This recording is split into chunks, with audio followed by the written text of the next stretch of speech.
Hello বন্ধুরা, welcome to our channel Bong reaction of 2.0 তে তোমাদেরকে স্বাগত জানাচ্ছি। আমি রিয়া, আমি রাজি, আর আমরা দেখছি bachelor point season 3 episode number 30 আমরা কমপ্লিট করেছি। 31 শুরু করেছি, ফার্স্ট ক্লিপ এটা আমরা রিঅ্যাক্ট করতে হয়েছে। একদম তো লাস্ট ক্লিপ অবধি দেখেছিলাম একটা নতুন ভাড়াটিয়া আসছে বাড়িতে, ফ্ল্যাটে, তো সে আবার 2 মাসের 20,000 টাকা অ্যাডভান্স দিয়েছে। বাবা রে বাবা, দুজনের কাছে মনে হয় যে ফাপড় দিচ্ছে। তো মানে আগে কি হবে সেটা চলো দেখে নিই। একদম বিনোদন পাওয়ার জন্য আমরা রেডি। তো তোমরাও আশা করি রেডি, আর যদি রেডি থাকো তাহলে চ্যানেলটাকে সাবস্ক্রাইব করে নিও কিন্তু, কারণ পরপর back to back reaction video কিন্তু আসছে। ঠিক, তো চলো।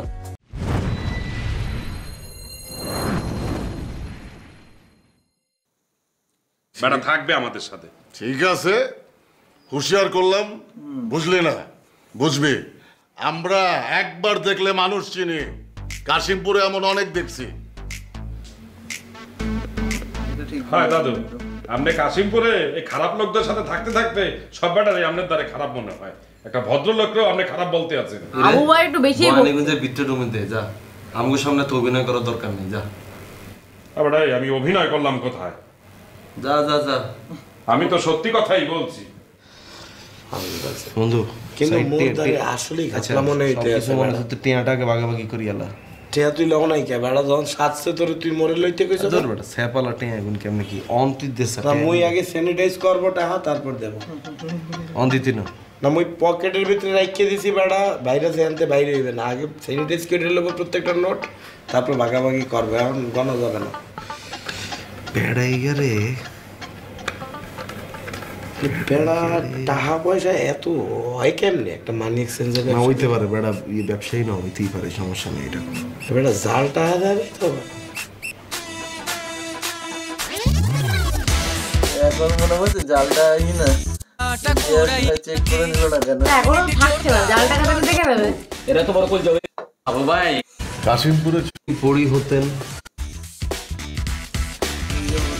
ও হাবু মিয়া, কি হচ্ছে তোমার? আমার জ্বালা নয়া জামাইলান সরমাইতা জুগালি। কি হয়েছে? কি কি হয়েছে আবু? বিয়ে করছো নি? কাল কি হয়েছে? আরে কইবা তো কি হয়েছে? না কইলে বুঝুম কেমতে? বা বলছিলাম কি রেহানার নাম্বারটা একটু লাগবে। কামের মায়াটা? কামের মাইয়া না তো, আপনার নাতিও হয়। আরে ওর নাম্বার দিয়ে তুমি কি করবা? নাম্বার তো পাল্টায় পুল্টায় ফেলাইছে, আছে তো। কে কি হচ্ছে? একটু দেন না পা, একটু লাগবে। আরে আজব, তোমার এর আগেও জিগাইছিলাম, তুমি খোলাসা করে কিছুই কও নাই। হাজা করে কত কোনো টাকা পয়সা ধার দুর্নি ছিল? রেহানা টাকা নেবে কা? চুরি টুরি করে নাই তো কিছু? ঘরের মানুষ কি আর চুরি করে? তোর নাম্বার দিয়ে তোমার কি দরকারটা কি? এমনি একটু কথা বলতাম। আরে ছেড়ির বিয়ে হয়ে গেছে গা, ছেড়ির লোকে তোমার কি কি এর কথা? এমনি আপা বলছিলাম একটু নাম্বারটা দেন। ওই হাবু, তোমার তো বাপ চক্কর ভালো ঠেকতেছে না? তোমার লোকে কি ওই রেহানার আবার প্রেম প্রীতি আছিল নাকি? লাইন যাই না ছিল? আপা কোনো লাইন নাই, এমনি একটু খোঁজ খবর নিতাম। আরে তাহলে ওর লোকে তোমার কি এর খোঁজ খবর করবো? ওর লোকে তোমার কি? না না আপা, মানে একটু খোঁজ খবর নিতাম, তার শরীর স্বাস্থ্য কেমন আছে, স্বামী সংসার নিয়ে সে কেমন আছে, আর সংসার কি টেকবে না সারাসারি হইয়া যাইবে সেইটা জানার অবস্থা। রেহানার সংসার ভাঙ্গে যাইব নিহি, স্বামী সন্তান নিয়ে কেমন আছে এইটি তুমি জিগাইবা কে? এমনি জিজ্ঞেস করতাম। এইটি কি মাইন্সে জিগাইনি? হ্যাঁ, কারণটা কি? আপা নাম্বারটা আপনি দিয়ে দেন, আপা একটু চাইপা দেন আপা নাম্বারটা, আমি খুঁজলা দিতে আসি। না, আমার তো নাম্বারটা একটু কইতেছে চাইপা দেন। নাম্বার দিলে তুমি আর রেহানার সংসার ভাঙ্গা দিবা। ওর স্বামীরও না জানি কি কইবা, ওর সংসার যাবো গা ভাঙ্গা। আমি ওর নাম্বারটা ডিলিট করে দিই আমার। আপা আপা দেন একটু নাম্বারটা চাইপা দেন, দেন আপা। সাবধান, গরিব মানুষের মাইয়া কইলাম, কোনো সংসার টংসার ভাঙ্গো না আবার। আচ্ছা দিয়ে দিল তাহলে নাম্বারটা। নাম্বারটা দিয়ে দিলাম, কিন্তু সাবধান কোনো কি হলো, জোস খাবে না? আজকাল জোস খাবে না আমার। না আজকে আর জোস খেতে লাগবে না। তাজ্জব হয়ে গেলাম গা। কাহিনী কি? কাহিনী যেটা ধরেছে সেটাই। ওই ডক্টর বল। আমার তো একটু জরুরি কাজ যেতে হয়েছে, বুঝছস? তুই এক কাজ কর, কালকে সকালে দুইজন একসাথে বাইরে তুই বাড়ি চলে গেলি, আমি কাশিমপুর চলে গেলাম। তুই কাশিমপুর যা, তোর কাম কাজ সেরা, আমি এখানে আছি। আরে বেটা তুই এখানে একলা একলা কেমনে থাকবি? আমি না থাকলে তোর টেক কেয়ার কে করবো? ওরা তোরা ডিস্টার্ব করবো। আর শোন, আমার নিজের টেক কেয়ার আমি নিজেই করতে পারি, আর আমারে ডিস্টার্ব করবো? দুষ্ট মিষ্টি বলা ভাই, ওদেরকে বলতে আমি ডিস্টার্ব করবো? তুই দেখ না করে কি দৌড়ে বেড়াই। আরে আমার তো টেনশন হইব বেটা তোরে লইয়া। তুই জাগা পরে আবার আয়। তুই কোনো টেনশন করিস না, তুই কাশিমপুর যা, তোর কাজ কাম তাও ছেড়ে আয়। চেষ্টা হচ্ছে নাকি? আমি মনে হয় কেমনে নতুন একটা রাজা মেম্বার হয়। আছে, ও তো থাকবে একলা কোথায়? একলা থাকবি? হ্যাঁ হ্যাঁ, তুই চিন্তা করিস না। না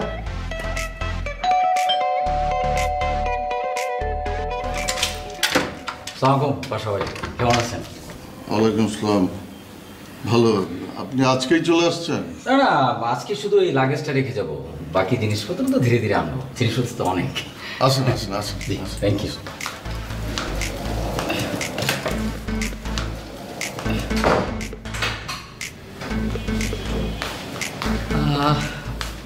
সব তো ফাঁকা, বাকিরা কই? হাবু ভাই?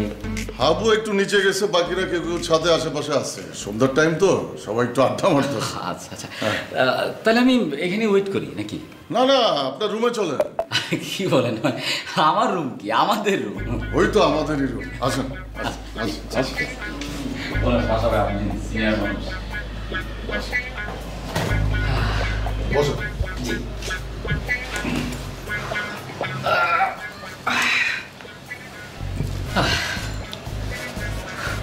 কই থেকে আসলেন? এই অফিসে ছিলাম সারাদিন, তারপরে বাসায় গেলাম, লাগেজ নিয়ে চলে আসলাম। ভাবলাম যে আপনাদের একটু দেখেও আসি, আর লাগেজটাও রেখে যাই। ভালো করছেন। তারপর আপনার কি খবর? আমি আসলে হাতাইতেছি আর কি, বিভিন্ন জায়গা থেকে জি। কালেকশন করতেছি টাকা। আচ্ছা, ভাবতেছি আপনার আশেপাশে কোথাও একটা মানি এক্সচেঞ্জের ইয়া নিয়ে নেব। আচ্ছা, মানে আপনি বিজনেসে ইনভেস্ট করতে চান? আরে সেটা তো খুব খুব ভালো খবর এটা। আপনি যদি বিজনেসটা স্টার্ট করতে চান, আপনি যদি এরকম কোনো প্ল্যান থাকে, তাহলে তো আপনি খুব ভালো এটা। কিন্তু যেটা সমস্যা হলো কি, যে আমাদের এই বিজনেসটা একটু রিস্ক আছে, মানে ইনভেস্টমেন্টটা একটু বেশি লাগে। ধরেন আপনার যদি ওইরকম ইনভেস্টমেন্ট থাকে, আপনি যদি ওইরকম ইনভেস্ট করতে পারেন, ক্যাশ ক্যাপিটাল থাকে, তাহলে তো খুব ভালো, খুবই চমৎকার। প্রফিটটা কেমন হয় জানতে পারলে একটু ভালো হইতো আর কি। প্রফিটটা তো আসলে পাশাপাশি নির্ভর করে অনেক কিছুর উপরে। ধরেন টাইম, সিচুয়েশন, কোন লোকেশানে আপনি করতেছেন, সিজন, এই সব কিছু মিলে আপনার ধরেন এটা ডিপেন্ড করে। দেখা যায় যে আপনি এমন সময় এসে আপনি 1 লাখ টাকা ইনভেস্ট করলেন, আপনি মাস শেষে 50,000 টাকা প্রফিট পেয়ে গেলেন। আবার কোনো মাসে আপনি 10 লাখ টাকা ইনভেস্ট করলেন, দেখা গেল যে মাস শেষে আপনার 2 লাখ টাকা একটা আবার কই খবর বলছি। জি জি বস। কেডা? বিল্লাইয়া ভাই, এই বিল্লাইয়া এই পুত্র এত বড় কলজা যে আমাদের কাছে 5 লাখ টাকা চান্দা আছে ভাই। আপনি খালি আমারে আজকে রাইটের টাইম দেন, কালকে সকালবেলা পল্টনের মোড়ে ভাই আমি ওরে 100 বার কান ধরে উঠবস করাইলাম। এই ভিডিও আপনার কাছে পড়ে, ওর ভিডিও দেখে ভাই তারপরে আপনি যাবেন ভাই। ভাই ভাই জি জি ভাই, ব্যস্ত জি জি জি ভাই জি জি। সরি সবাই আমার ভাই বড় ভাই আর কি, মনে করবেন না। আচ্ছা, আমার কোথায় জেনেছিলেন? 10 লাখ টাকা ইনভেস্ট করি, 2 লাখ টাকা লস হইতো। ও রাইট, যদি 10 লাখ টাকা ইনভেস্ট করেন, কোনো মাসে দেখা গেল 2 লাখ টাকা লস। কিন্তু মানে বুরহান ভাই, কখন আসলেন আপনি? আরে বাবু ভাই, আমি তো আপনি আসবেন, একটা ফোন দেবেন না বলে? না, ফোন তো দিছিলাম, আপনি ধরেন নাই।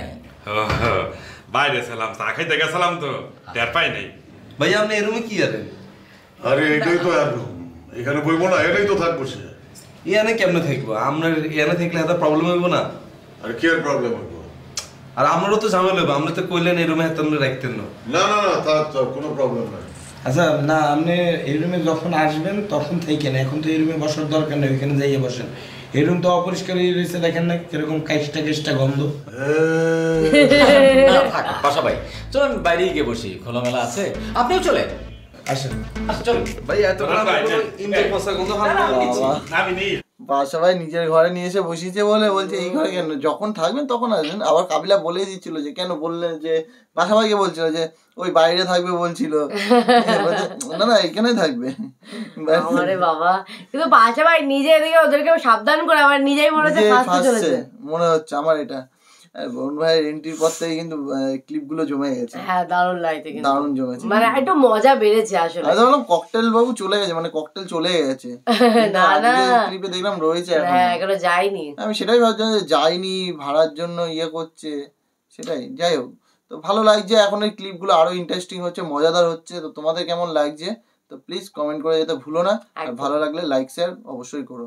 তো দেখা হচ্ছে নেক্সট ভিডিওতে, ততক্ষণের জন্য টাটা।